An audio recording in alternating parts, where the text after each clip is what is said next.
Hello, wooden toy collectors. So CandyLab Toys, they've been around for a while. They started with Kickstarter projects, and they seem to obviously be successful because they're still around. They have their own website now.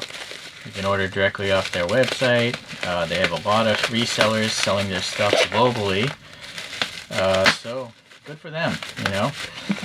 So I seem to be regressing in my collecting as far as the age ranges. The Play Forever cars literally are for 1-year-old children, and I love those things.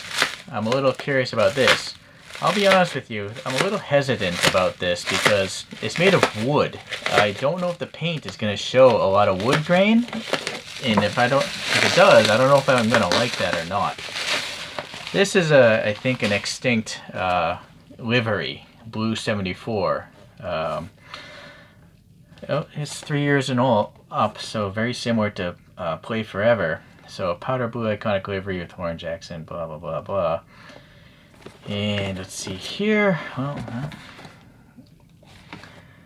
So it does meet safety standards. So you can, being for 3-year-old children, you know, your kids can chew on this thing and not get lead poisoning. So that's a good thing. I will not be chewing on it. So it's kind of heavy, of course. I do like how it's a cardboard box, so I don't see myself polluting everyone else with a big plastic case that a lot of the die-cast cars come in. Alright, so the seller obviously packed it better. Alright, I did order something that looks like a hot rod as well. I've ordered maybe 20 of these things. Maybe I should have waited till I reviewed this first, but they look really good in the promotional pictures, so decided to take a chance. Keep it glossy. So just a damp cloth if you want to clean this, or soapy water is okay. You could push this sideways if you really want to open it, but I don't see a reason to. So there are steps here. I guess you want to pick at this piece first to pry it out, but I had no problems because it was already been taken out before. Okay, so that's nice. It's all cardboard, and they're using an elastic band to hold it down. So very, very cool, because, I mean, I could use this elastic band for something else. It's actually a very unique elastic band. It's round. It's not flat, but it's also so long. I don't think it's an O-ring, or maybe it is an O-ring, but it's a very pliable, very soft, very cool neon green. I like it. All right. So, I don't know why there's a G there. The standard plate. I guess the G plate? G frame maybe? I don't know. They do have a smaller line of cars called Candy Cars, but this is part of the Americana line, which are their full-size vehicles. And so, I guess weight. I am a little curious how heavy this is, because this is all solid wood, minus the wheels and stuff. This thing is 318 grams. That's quite heavy, so that's going to allow it to roll very well, I think, just because it has so much heft. And then, I think it's supposed to be around 17 centimeters or something. Yeah, this one's like 18. I would say 18 centimeters in length. Or, you know what? I'm more curious about this. This is under 3 inches, so I'm thinking, you know, maybe these are actually like 2x4s of wood. It's around 75 millimeters wide, the body that is. I think I read online these are made of beech wood, but there was one other website that said birch wood, but I think it's supposed to be beech wood, which is a pretty nice looking type of wood. Alright, well, here on the bottom it says CandyLab, designed in New York, and some sort of lot DNG0292. So some sort of coding of theirs. And there's a big stainless pin. It's elevated because I think there's supposed to be a tow truck, maybe, and you can hook it up with a rubber band and then literally tow this behind the tow truck. I've seen images of that. So now you can definitely see the wood grain in this. So the paint isn't thick enough to actually make it look like a completely smooth surface. And I would have to guess that's intentional, maybe? What do you guys think?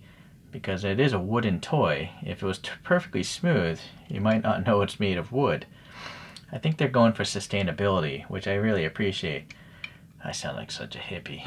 Alright, anyways.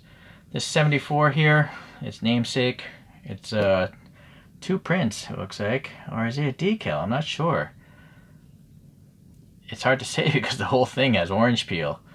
But this black and white, I don't see any wrinkliness, a clear border, so I think that's probably a tampo print. I don't know if children's toys can have decals because the kids will chew them off, right, and eat the plastic. So now we have this big domed metal, I don't know, probably a push pin of some sort or a nail of some sort, probably holding that wheel in place. And it does have rubbery tires. They're, hopefully you can see me deform it. The sidewall is also rubber, it's not plastic. And it's nicely printed though, candy grip. And I like this, 1145 9R11 maybe, or 9R/1. 45-9R. I wonder if this any of this is actually 45 millimeters. Or let's see if we can pull a dimension. No, that's not 45. 9 maybe? That's 11-ish. Or maybe it's going for the wheel size. I don't know. I'm not sure if this code actually really relates to the size of the wheel or not. Or the size of the tire. But really, real car tires go by the wheel size, right? Or no, they don't. They don't. It's a ratio. So 9 ratio. I don't know. Please leave a comment if you can do the math on that. I am too stupid. So the wheel here, it does look like it's just maybe black plastic in there. Yeah, I can feel it. It's pretty hard. This tire is so crazy wide compared to the wheel. I wonder if it comes off. It's like I need a toothpick. The toothpick is now touching the wheel. So look how much of the tire is coming off of this thing. I've never seen anything like this. It's very odd. I don't know why they would do that. Why wouldn't they just make a wider wheel?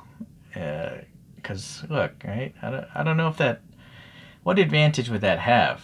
I am not sure. Maybe there's good reason to it, but it's not coming to me off the top of my head. Alright, well, you can see the wheels spin very freely. And let me back off here. Being so heavy, it does roll, but not like a Hot Wheels. There's a lot of friction going on. This is used though, so you might have to put some oil in there. Looking at this axle, it's actually quite thick, which is good. Or whatever this nail thing is holding it in place. I can't even get the calipers in there past the wheel, but it is more than 3 millimeters. I can just tell by looking at it. I'm pretty sure it's more than 3. It might be a 4 millimeter rod. Or, well, if this is designed in New York, it might be some crazy imperial measurement. I don't know what that would be. 3/32, 5/64, some craziness. Yeah, it's probably some American-sized rod or fastener or whatever this thing is, because it's measuring 3.8. So, anywho, that is very, very strong. And I think that probably is another thing that makes it safety approved. So like a kid can't step on it, this falls off, and then the kid chokes on the thing or impales themselves with whatever the end of this piece of metal looks like. You'll see quite a bit of movement side to side. This is another thing I'm a little curious about, what advantage of that would be. I mean, I know Hot Wheels has that kind of movement as well. There must be some advantages to having really loose wheels. Perhaps it's like some sort of micro suspension, you know, being able to wobble around imperfections. That's just my theory. Leave your thoughts. Okay, so the front end is cool. It's got 4 actual panels because it's cut as a chevron here, but also down here. So this isn't actually a 90-degree cut. It's actually angled down, this black paint panel, and obviously that is angled even more. So it's very subtle, this black panel being a little bit angled. I mean, it's not much. I don't know, 5 degrees maybe?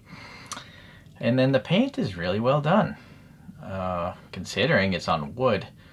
Yeah, very nice. I guess maybe a tiny bit's missing there, but it could be because it's used. But I think a black Sharpie would easily cover that up well enough. And then up here, yeah, again, you can see the wood grain in there. And then the orange stripes are really nicely done. And then this, just the whole greenhouses is painted in white. And so now you can kind of see, you know, the little chip in the wood there. So it's not 100% perfect, and that totally makes sense, because if you've ever tried to cut a piece of wood, even hardwood, at such a shallow angle, you know, the blade's going to chip it off very often. So, you know, unless they cut 20 pieces and pick only the good ones to make these perfect, they would just jack up the price because so much wood would be wasted. So I am perfectly accepting of little chips like that. Alright, I'm wondering if this comes off. No, it doesn't. I think it might be neat if they allowed maybe the cabins to come off, or if they're magnetized, so then you could swap them out, you know, with different types. But then I guess maybe no one would buy all their cars if you could just buy like 3 basic ones and swap them all out. But then again, I think a lot of people would, because the bases could be all painted certain liveries, and then maybe the cabins could also be painted different liveries, you know, white, black, gray, carbon, whatever. So that would be interesting. So another interesting thing I'm noticing is this isn't vertical either, right? It's angled inwards, and so the axles are angled inwards, and henceforth there's a lot of positive camber. Yeah, I think it's positive if the top is overhanging. Leave a comment again if I'm wrong. So that's quite a lot of camber. It's almost like it wants to be this way to have negative camber, like JDM style. That would be another cool model for these guys to make, where they just basically, you know, have this angle the opposite way to have JDM style wheels, right? Ignore the canopy, right? Yeah, that would be even probably more stable, even rolling, if it's that more like that. Okay, well, the rear taillight here is just one strip, and again, it's painted pretty well. It's rather nice. It must be a Tampo print. I mean, there's a lot of orange peel and stuff because it's on wood, but I gotta say, all the printing is very, very well done. It's a little bit of, I don't know, maybe it was, I don't know if that's the way it would have come new. It looks like it may have been scraped up a little bit, you know, on something from the previous owner, but then again, maybe not, maybe like that as well. I think maybe that's just the way they come, but it's fine by me.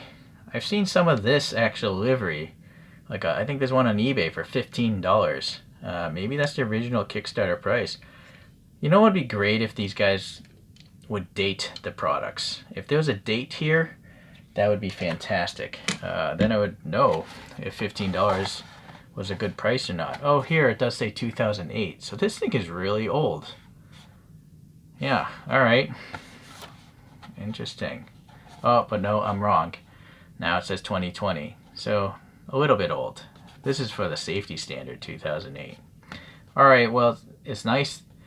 Well, I don't know if this is still made in 2020. Maybe this box was designed in 2020. But if they're going to sell the same livery for 10 years straight, maybe this thing is newer than that? I don't know. Leave a comment if you know when this first came out. That would be fantastic.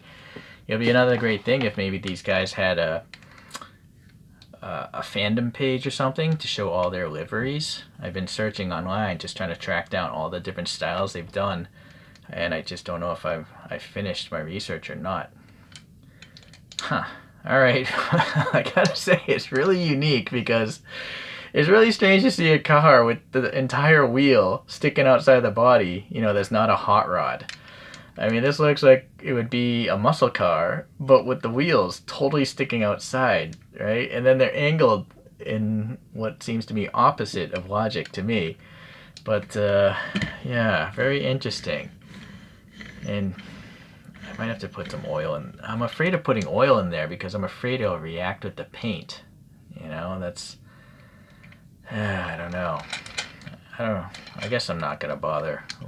After this video, it's just going to sit on a shelf or even go back into the box because I'd rather actually use a Play Forever toy if I'm going to sit here and fidget with stuff on my workspace. In fact, I should probably bring some out. So my first Play Forever I reviewed is the Viglietta Jasper livery, and this is their smallest line of toys called the Verve line. So it actually kind of fits in because this looks like a European's car from the 50s, which would have been quite small compared to like what looks to me like a muscle car from the 60s or possibly 70s. But Play Forever does have the MIDI line, and then these just are massive. I mean, look at this thing's head. So yeah, that's just a whole different league as far as trying to, I guess, play with toys of similar size. But I think a 3-year-old child, I wouldn't really care, right? But if you want to play with these things or display them together, I think you'd want to go with either the Verve or basically the Verve line, or possibly the Mini lines. But all right, well, that's that for that comparison. Boy, as far as a realistic car, let me go get one of those. All right, this is the only thing close. This is an Italeri branded model kit. It's 1/24 scale, the Fiat 131 of Barth, but it's on a Drift Art RC chassis. But as you can see, that actually works out pretty well. If you wanna, I mean, physically, size-wise, it works out fine. But it's kind of hard to see these things parked next to each other and say a diorama, because this is so crazy. It's really interesting. It's hard for me to get my mind around what this is like going for. Like, besides like just a wooden toy, it almost reminds me of like Katamari, which is a really cool old PlayStation game. It was so pixelated, the game, that's what a car in that video game would have looked like. Or I don't know, I don't play Minecraft or anything like that, or other pixel type themed things, but yeah, it's got a certain charm to it because it is so basic, but the subtle details of like the chamfering here and the chamfering here, and it's interesting. Yeah. I can totally understand if you guys think I've gone off the deep end, which I think I have. It's like I'm Benjamin Button here. I'm collecting things designed for 3-year-old children now. I thought Chorokus are weird, but this is going down a deeper weirdness of goofy stuff. But anyways, the quality's there. If you want to give it to your kid to actually abuse, you can, because the thing literally has safety approval. So it's meant to be thrown around and stomped on and beat up and stuff. Naturally, the paint's gonna get all disturbed and stuff, but that's what it's designed to do, I guess, for kids. But as an adult, you know, just put it on a shelf, put it on a coffee table. It'll definitely be an interesting conversation piece if you put this on a coffee table, because people would pick it up and be like, what is that supposed to be? And in fact, please leave a comment. Is this supposed to be a certain car, you think? I don't know. To me, it's not obvious, you know, other than just looking like a muscle car from the 60s or the 70s.